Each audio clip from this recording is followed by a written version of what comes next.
ഈ തെരഞ്ഞെടുപ്പിൽ UDF 100 സീറ്റിലധികം നേടിയെടുത്തുകൊണ്ട് കേരളത്തിൽ അധികാരത്തിൽ വരും എന്ന കാര്യത്തിൽ ഒരു തർക്കവും ഞങ്ങളെ സംബന്ധിച്ചിടത്തോളമില്ല.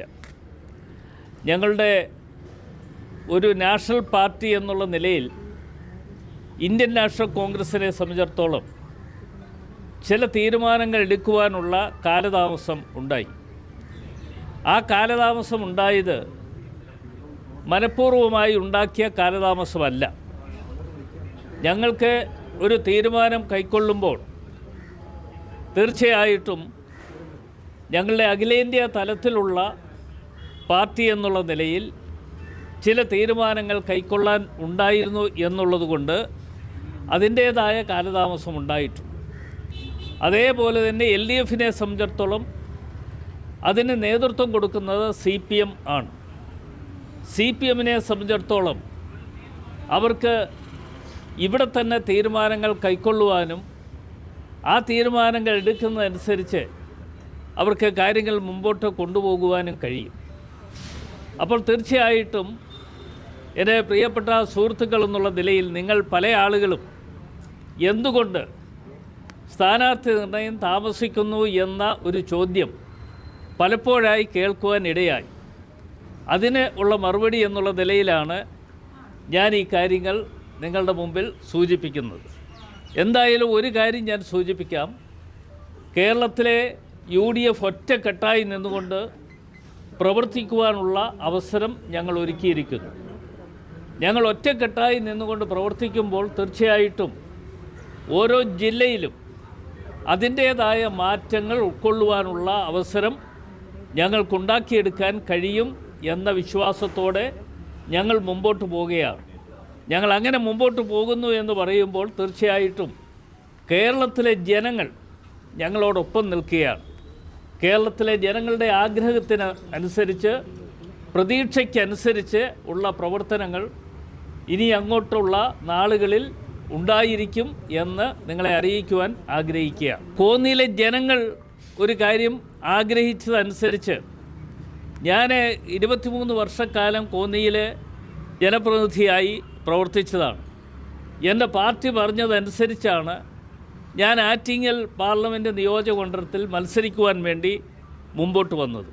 അപ്പോൾ കോന്നിയിലെ ജനങ്ങൾ വീണ്ടും അത് ആവർത്തിച്ച് പറഞ്ഞപ്പോൾ MPമാർ എന്നുള്ള നിലയിൽ ഞങ്ങൾക്ക് ഏതെങ്കിലും തരത്തിൽ കേന്ദ്രത്തിൽ നിന്നും അതിന് അനുമതി കിട്ടുന്നു എങ്കിൽ മത്സരിച്ചാൽ കൊള്ളാമെന്ന താല്പര്യം പ്രകടിപ്പിക്കുകയുണ്ടായി. പക്ഷേ AICCയിൽ നിന്നും എടുത്ത തീരുമാനം എന്ന് പറയുന്നത് ആ തീരുമാനം ഞങ്ങൾക്ക് ഉൾക്കൊള്ളുവാൻ കഴിയും.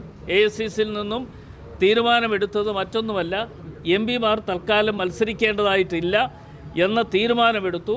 ആ തീരുമാനം പൂർണ്ണമായി ഞങ്ങൾ എല്ലാവരും അക്സെപ്റ്റ് ചെയ്യുകയാണ് ചെയ്തത്. അതനുസരിച്ച് കാര്യങ്ങളുടെ പ്രവർത്തനങ്ങളുമായി ഇനി അങ്ങോട്ട് മുമ്പോട്ട് പോകാൻ തീരുമാനമെടുത്തിട്ടുണ്ട്.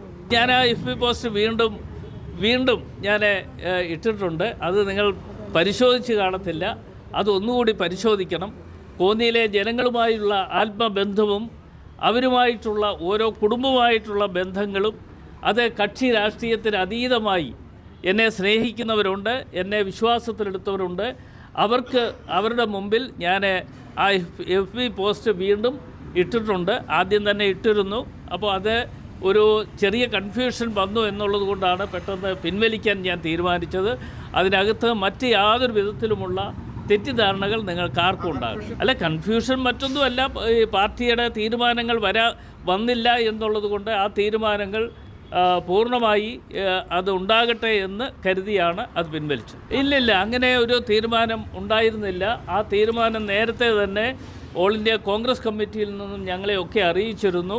ഒരു MP എന്നുള്ള നിലയിൽ ആ തീരുമാനം അത് ഉൾക്കൊള്ളുകയും അത് സ്വീകരിക്കുകയും ചെയ്യുകയാണ് ചെയ്തിട്ടുള്ളത്.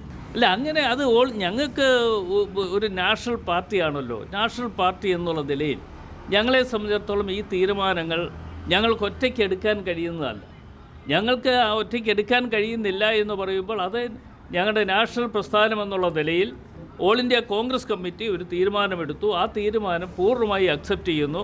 പാർട്ടി എന്ത് തീരുമാനിച്ചാലും പാർട്ടിയോടൊപ്പം നിന്നുകൊണ്ട് പ്രവർത്തിക്കാനുള്ള അവസരമാണ് ഒരുക്കിയിട്ടുള്ളത്. ഇല്ല, ഞാൻ അദ്ദേഹവുമായി സംസാരിച്ചിരുന്നില്ല. ഞാൻ അദ്ദേഹം താമസിക്കുന്ന അതേ ഫ്ലാറ്റിൽ തന്നെയാണ് താമസിച്ചിരുന്നത്. എങ്കിലും അതിനെ ആശയവിനിമയം നടത്താനുള്ള അവസരം എന്നെ സംബന്ധിച്ചിടത്തോളം ലഭിച്ചിട്ടില്ല. ഞാൻ പാർലമെൻറ്റ് ഉണ്ടായിരുന്നു എന്നുള്ളത് കൊണ്ട് പാർലമെൻറ്റ് സമ്മേളനത്തിലേക്ക് ഇന്നലെയല്ല അതിന് മുമ്പുള്ള കഴിഞ്ഞ ദിവസങ്ങളിൽ ഞാൻ പാർലമെൻറ്റ് സമ്മേളനത്തിലേക്ക് പോയി എന്നുള്ളത് കൊണ്ട് എനിക്ക് അദ്ദേഹത്തെ നേരിട്ട് കാണാനുള്ള അവസരം കിട്ടിയില്ല. അല്ല, ലിസ്റ്റ് വൈകിയില്ലല്ലോ. ഞങ്ങളെ സംബന്ധിച്ചിടത്തോളം ലിസ്റ്റ് വൈകിയെന്ന് നോമിനേഷൻ കൊടുക്കാനുള്ള ദിവസവും കഴിഞ്ഞിട്ടില്ല. പ്രചരണം ഒന്നും വൈകിട്ടില്ല. എല്ലായിടത്തും വേണ്ട തരത്തിലുള്ള പ്രചരണം ഞങ്ങൾ കൊടുക്കുന്നുണ്ട്. ആ പ്രചരണം കൊടുക്കുന്നതിൻ്റെ ഭാഗമായി എല്ലായിടത്തും ഞങ്ങളുടെ വരുന്ന സ്ഥാനാർത്ഥികൾ എന്നുള്ള നിലയിൽ അവരെല്ലാവരും തന്നെ പ്രചരണ രംഗത്ത് ഇറങ്ങിയിട്ടുണ്ട്. അങ്ങ് ഉദ്ദേശിക്കുന്ന തരത്തിലല്ല. ഞങ്ങളുടെ പ്രസ്ഥാനം എന്ന് പറയുന്നത് ദേശീയ തലത്തിൽ പ്രവർത്തിക്കുന്ന രാഷ്ട്രീയ പ്രസ്ഥാനമാണ്. CPM പോലെയുള്ള രാഷ്ട്രീയ പ്രസ്ഥാനമാണ്. CPMന് ഇവിടെ ഇരുന്ന് തീരുമാനങ്ങൾ കൈക്കൊണ്ടാൽ മതി. ഞങ്ങളെ സംബന്ധിച്ചിടത്തോളം അങ്ങനെ തീരുമാനങ്ങൾ എടുക്കാൻ പറ്റില്ല. ഞങ്ങൾക്ക് ദേശീയ പ്രസ്ഥാനം എന്നുള്ള നിലയിൽ ഞങ്ങൾ മുതിർന്ന നേതാക്കന്മാർ ഞങ്ങളെയൊക്കെ വിളിച്ച് കാര്യങ്ങൾ പറയുകയുണ്ടായി. അത് പറയുക മാത്രമല്ല, അതോടൊപ്പം തന്നെ ഓരോ നിയോജക മണ്ഡലത്തിലുമുള്ള സ്ഥാനാർത്ഥികൾ ആരായിരിക്കണം എന്നതിനെക്കുറിച്ചും മറ്റും ചർച്ച ചെയ്യുകയും ആ ചർച്ചയുടെ അടിസ്ഥാനത്തിൽ ഞങ്ങൾ സ്ഥാനാർത്ഥികളെ നിശ്ചയിക്കുകയും ചെയ്തു. അപ്പോൾ അതിൻ്റെയൊക്കെ അടിസ്ഥാനത്തിൽ അതിന് അല്പം കാലതാമസം ഉണ്ടായി എന്നുള്ളത് സത്യാവസ്ഥയാണ്. അതല്ലാതെ കണ്ട് നേരത്തെ കാലേക്കുട്ടി ഞങ്ങളോട് ഈ കാര്യങ്ങൾ പറഞ്ഞില്ല എന്ന് ഞാൻ പറയുന്നില്ല. ഞങ്ങളോടൊക്കെ നേരത്തെ തന്നെ അറിയിച്ചിരുന്നു. MPമാർ എന്നുള്ള നിലയിൽ മത്സരിക്കാനുള്ള അവസരം നിങ്ങൾക്ക് കിട്ടുകയില്ല. കാരണം മറ്റൊന്നുമല്ല, ഇനിയിപ്പോൾ തെരഞ്ഞെടുപ്പിൻ്റെ വേദിയായി മാറിയിരിക്കുന്നു. നമ്മളെല്ലാവരും ഒറ്റക്കെട്ടായി നിന്നുകൊണ്ട് മുമ്പോട്ട് പോകണം എന്ന ഒരു നിർദ്ദേശം പാർട്ടിയിൽ നിന്നും ഉണ്ടായതനുസരിച്ച് ഞങ്ങൾ ഒന്നിച്ച് പോകാൻ തീരുമാനിച്ചു. അല്ല, അത് പാർട്ടി എന്തായാലും ഒരു കാര്യം ഞാൻ പറയാം. ഞങ്ങളെയൊക്കെ സംബന്ധിച്ചിടത്തോളം പാർട്ടിയാണ് ഞങ്ങൾക്ക് വലുത്. പാർട്ടി എടുത്ത തീരുമാനം എന്തായെങ്കിലും തെറ്റായാലും ശരിയായാലും അത് സ്വീകരിച്ച് തന്നെ ഞങ്ങൾ മുമ്പോട്ട് പോകും. അത് സ്വീകരിച്ചു പോകുന്നു എന്നുള്ളതിൻ്റെ അർത്ഥത്തിൽ തന്നെയാണ് ഞങ്ങൾ ഓരോ നിമിഷവും കാര്യങ്ങൾ ആയി ബന്ധപ്പെട്ടുകൊണ്ട് മുമ്പോട്ട് പോയത്. ഞങ്ങളെ സംബന്ധിച്ചിടത്തോളം ഓൾ ഇന്ത്യ കോൺഗ്രസ് കമ്മിറ്റി എന്തുകൊണ്ട് താമസം ഉണ്ടാക്കി എന്ന് നിങ്ങൾ ചോദിക്കുമ്പോൾ ഞങ്ങൾക്ക് ഒരു സ്ഥലത്ത് മാത്രമല്ല, മറ്റ് വിവിധ സംസ്ഥാനങ്ങളിൽ സ്ഥാനാർത്ഥികളെ നിശ്ചയിക്കണമായിരുന്നു. ഇപ്പോൾ തമിഴ്നാടുണ്ട്, പോണ്ടിച്ചേരിയുണ്ട്, ആസാമുണ്ട്, പശ്ചിമബംഗാളുണ്ട്. ഇങ്ങനെ തുടങ്ങി ഓരോ സംസ്ഥാനത്തുമുള്ള സ്ഥാനാർത്ഥികളെ നിശ്ചയിക്കേണ്ടതായിട്ടുണ്ട് എന്നുള്ളതുകൊണ്ട് ഓൾ ഇന്ത്യ കോൺഗ്രസ് കമ്മിറ്റിയെ സംബന്ധിച്ചിടത്തോളം അതിൻ്റേതായ കാലതാമസം ഉണ്ടായി. ശരിയായിട്ടുള്ള തീരുമാനമാണ് എടുത്തിട്ടുള്ളത്. ആ തീരുമാനമാണ് ഞങ്ങൾ അംഗീകരിച്ചിട്ടുള്ളത്. അല്ല, ആദ്യമേ തന്നെ പ്രഖ്യാപിച്ചിട്ടുണ്ടല്ലോ. നിങ്ങളാരും തെറ്റിദ്ധരിക്കേണ്ട. ഒരു തെറ്റായ വാർത്തകൾ ഒരു സന്ദേശം കൊടുക്കാൻ നിങ്ങൾ കരുതരുത്. ഇത് ഞങ്ങളൊക്കെ നേരത്തെ തന്നെ തീരുമാനം എടുത്തിരുന്നതാണ്. ആ തീരുമാനത്തിൻ്റെ അടിസ്ഥാനത്തിൽ മാത്രമാണ് ഞങ്ങൾ പോകുന്നത്. UDFനെ സംബന്ധിച്ചിടത്തോളം ഞങ്ങൾക്ക് ഒരു ആശങ്കയുമില്ല, ഒരു കാലുവാരലും ഉണ്ടാകാൻ പോകുന്നില്ല. എല്ലാവരും ഒറ്റക്കെട്ടായി നിന്നുകൊണ്ട് ഞങ്ങളുടെ പ്രവർത്തനങ്ങളുമായി മുമ്പോട്ട് പോകും. ആ പ്രവർത്തനങ്ങൾ തീർച്ചയായും ഞങ്ങളെ സംബന്ധിച്ചിടത്തോളം അത് കേരളത്തിലെ ഞങ്ങൾ എന്ന് മാത്രമല്ല, കേരളത്തിലെ ജനങ്ങളെ സംബന്ധിച്ചിടത്തോളം ഞങ്ങൾ ജനങ്ങൾക്ക് വേണ്ടി നിലകൊള്ളുന്ന പ്രസ്ഥാനം എന്നുള്ള നിലയിൽ ഞങ്ങൾ ആ കാര്യങ്ങൾ തീരുമാനമെടുത്ത് തന്നെ മുമ്പോട്ട് പോവുകയാണ്. ഒരു കാരണവശാലും ഉണ്ടായില്ല. അതൊക്കെ ഞാൻ പറഞ്ഞല്ലോ, ഞങ്ങൾക്ക് അഖിലേന്ത്യാ കോൺഗ്രസ് കമ്മിറ്റി ഉണ്ട്. കോൺഗ്രസ് കമ്മിറ്റി തീരുമാനമെടുക്കും. ആ തീരുമാനം ഞങ്ങളെ അറിയിച്ചാൽ അത് പൂർണ്ണമായി അക്സെപ്റ്റ് ചെയ്തുകൊണ്ട് മുമ്പോട്ട് പോകും. അത് തീർച്ചയായിട്ടും ഹൈക്കമാൻഡിന് അതിൻ്റെ സേ ഉണ്ട്. ഇവിടെ നേരത്തെ CPM കാണിക്കുന്ന പോലെ അല്ലെങ്കിൽ CPM തീരുമാനിക്കുന്ന പോലെയുള്ള തീരുമാനങ്ങളല്ല ഞങ്ങൾ കൈക്കൊള്ളുന്നത്. ഞങ്ങൾക്ക് ഓൾ ഇന്ത്യ കോൺഗ്രസ് കമ്മിറ്റിയിൽ നിന്നുള്ള നിർദ്ദേശത്തിൻ്റെ അടിസ്ഥാനത്തിൽ മാത്രമായിരിക്കും ഇക്കാര്യങ്ങളുമായി മുമ്പോട്ട്. ഒരു മാറ്റം ഉണ്ടാകത്തില്ല. ഞങ്ങൾ ആ കാര്യങ്ങളൊക്കെ എല്ലാം പരിശോധിച്ച് കൂട്ടായി ഞങ്ങൾ ആലോചിക്കും. മുതിർന്ന നേതാക്കന്മാരുണ്ട്. അത് മുതിർന്ന നേതാക്കന്മാരുമായി ഒക്കെ കൂട്ടായി ആലോചിച്ചുകൊണ്ട് ഓൾ ഇന്ത്യ കോൺഗ്രസ് കമ്മിറ്റി ഒരു തീരുമാനമെടുത്ത് ഞങ്ങളെ അറിയിക്കുന്ന അനുസരിച്ച് കാര്യങ്ങൾ. അല്ല, നിങ്ങൾ അങ്ങനെ പറഞ്ഞ് ഒരു ആരോപണം ഉണ്ടാക്കാൻ വേണ്ടി ശ്രമം നടത്തണ്ട. ആ ശ്രമങ്ങൾ ഒന്നും വിലപ്പോകില്ല. കാരണം എന്താണെന്ന് ചോദിച്ചാൽ ഞങ്ങൾ എല്ലാ കാര്യങ്ങളും ആലോചിച്ചുകൊണ്ട്, ഒരാളുടെ കാര്യം മാത്രമല്ല എല്ലാ കാര്യങ്ങളും ആലോചിച്ചുകൊണ്ട് അത് തീരുമാനങ്ങൾ കൈക്കൊണ്ടിട്ടുണ്ട്. ആ തീരുമാനങ്ങളുടെ അടിസ്ഥാനത്തിൽ മാത്രമാണ് ഞങ്ങൾ മുമ്പോട്ട് പോകുന്നത്. അല്ല, ഞാൻ ആ ആരോപണം എന്താണ് അദ്ദേഹം ഉന്നയിച്ചതെന്നതിനെക്കുറിച്ച് എനിക്കറിയില്ല. അത് ഞാൻ അന്വേഷിക്കാം. അല്ല, അത് ഞാനത് അറിയിക്കേണ്ട കാര്യമില്ലല്ലോ. ഞാൻ ആ കാര്യങ്ങളെ സംബന്ധിച്ചിടത്തോളം എന്നോട് ചോദിച്ച കാര്യങ്ങൾക്ക് മറുപടി പറഞ്ഞിട്ടുണ്ട്. തീർച്ചയായിട്ടും പിന്നെ കോന്നി മത്സരിക്കുന്നോ എന്ന് ചോദിച്ചു എന്നുള്ളതല്ല, കോന്നിയിലെ വിഷയങ്ങൾ ചോദിച്ചിരുന്നു. ചോദിച്ചതനുസരിച്ച് സ്ക്രീനിങ് കമ്മിറ്റിയുടെ മുമ്പിലും ഞാൻ കൊടുത്ത പേര് തന്നെയാണ് ഇന്ന് പ്രഖ്യാപിച്ചിട്ടുള്ളത്. അതൊരിക്കലുമല്ല. അത് പിന്നെ ബാധ്യതാ സർട്ടിഫിക്കറ്റ് എടുത്തു എന്ന് പറയുന്നതിൽ എന്തർത്ഥമാണ്? അതൊക്കെ നിങ്ങൾ കൊടുക്കുന്ന ഒരു പ്രചരണമാണ്. ആ ബാധ്യത സർട്ടിഫിക്കറ്റൊക്കെ ഞങ്ങൾ ഇപ്പോൾ കേരള ഹൗസിൽ ഞാൻ പോകുന്ന അവസരത്തിൽ എൻ്റെ വണ്ടി ഇല്ല എങ്കിൽ വണ്ടി അയക്കാൻ പറയും. അതിന് പണം അടയ്ക്കണം.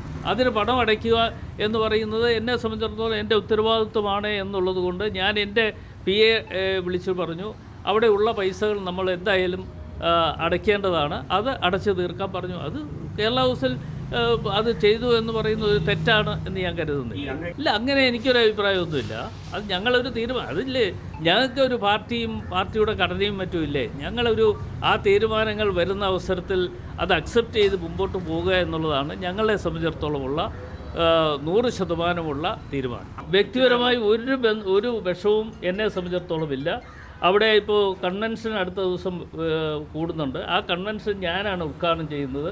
എനിക്ക് അങ്ങനത്തെ വിഷമവും യാതൊന്നുമില്ല. അവിടുത്തെ മാത്രമല്ല, കേരളത്തിലെ UDFനെ അധികാരത്തിൽ കൊണ്ടുവരുന്നതിന് വേണ്ടി UDF കൺവീനർ എന്നുള്ള നിലയിൽ എന്നെ സംബന്ധിച്ചിടത്തോളം എനിക്ക് ചെയ്യാൻ പറ്റുന്ന എല്ലാ പ്രവർത്തനങ്ങളും UDFന് വേണ്ടി നിറവേറ്റുകയാണ് എൻ്റെ കടമയും ഉത്തരവാദിത്വവും. ഇന്ന് തന്നെ ഞാൻ ഈ അർദ്ധരാത്രിയിൽ ഇവിടെ വന്നു എങ്കിലും നേരെ പോകുന്നത് കാട്ടാക്കടയും അതുപോലെ തന്നെ നെടുവങ്ങാടും മറ്റ് ചെറിയൻകീഴും തുടങ്ങിയ പ്രദേശങ്ങൾ കൂടി ഇന്ന് തന്നെ കവർ ചെയ്ത് ആളുകളെ കണ്ടതിന് ശേഷമാണ് പോകാൻ തീരുമാനിച്ചത്.